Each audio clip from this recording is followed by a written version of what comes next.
Good day, boys and girls. My name is Mervyn Sambucharan, and I'm the Director of Educational Research and Evaluation at the Ministry of Education. And in celebration of World Read Aloud Day, I would like to read to you a story entitled Lucky and the Giants, and it is taken from the book Buried Treasure and Other Stories. So sit back, relax, and let us find out about Lucky and the Giants. One day, there was a man called Lucky. He was a very timid man, but he liked to pretend to himself that he was the bravest man in the world. He was always boasting of the great deeds he could perform, but as you might guess, he never did anything really brave. When no one was about, he would pretend he was fighting wild beasts and giants, and of course, he imagined he killed them every time. One day, while crossing a field, he swung his sword wildly about him and was soon engaged in a desperate battle with three imaginary giants. He killed three flies. Well, they might have been giants, said Lucky to himself, and if they had been, I would surely have slain them. When he arrived home, he proudly engraved these words on his sword: This is the sword of Lucky, slayer of giants.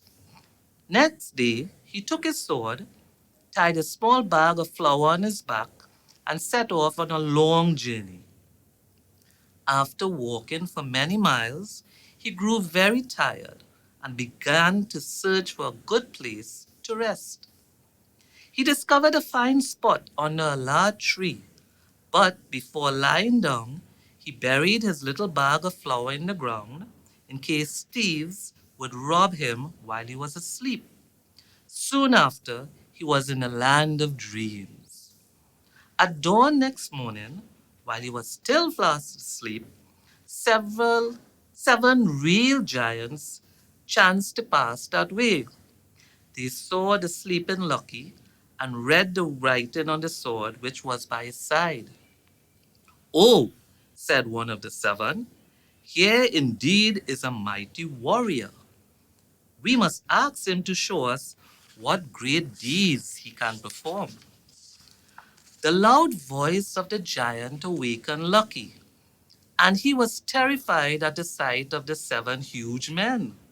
He did not let them see how frightened he was, and when he noticed they were friendly, he spoke quite boldly to them. Well, what do you wish? We should like to see you perform some great deed, replied one of the giants. That you shall see this very minute, replied Lucky. See, this is the kind of man I am.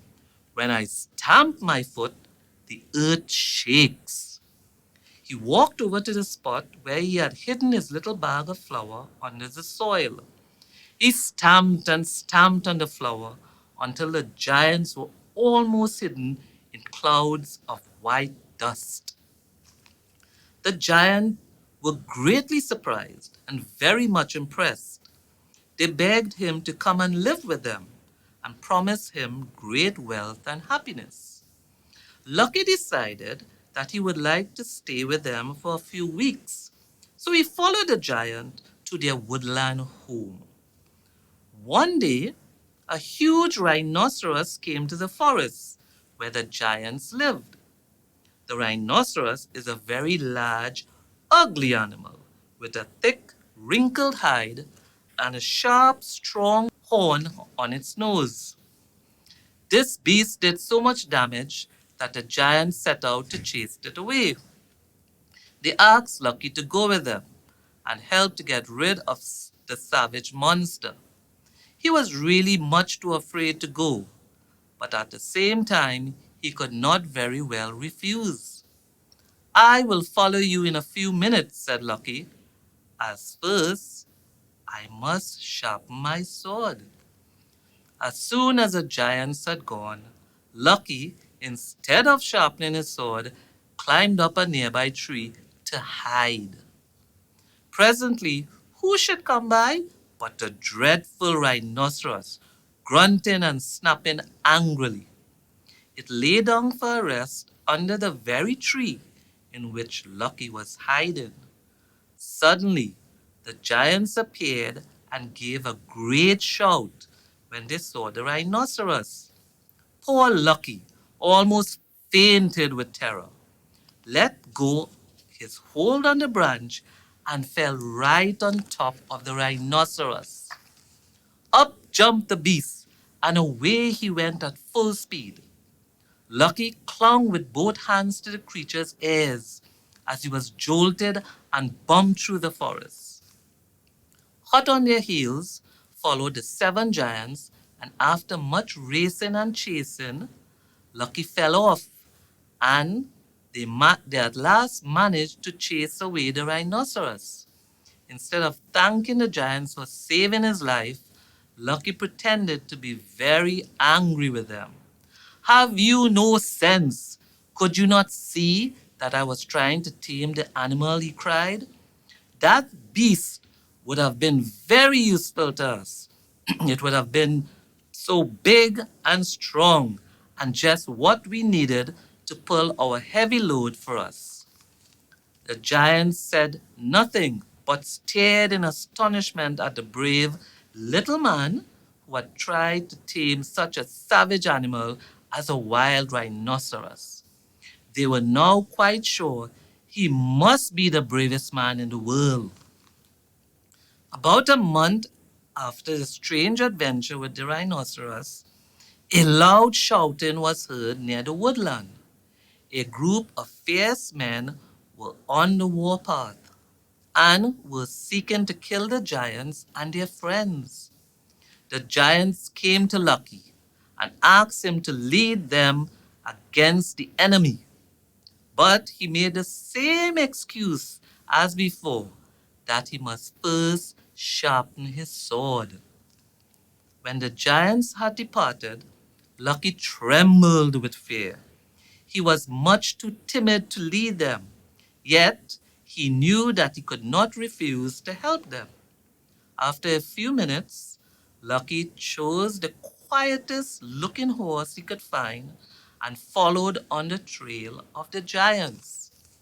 All went well until the horse heard the sounds of fighting.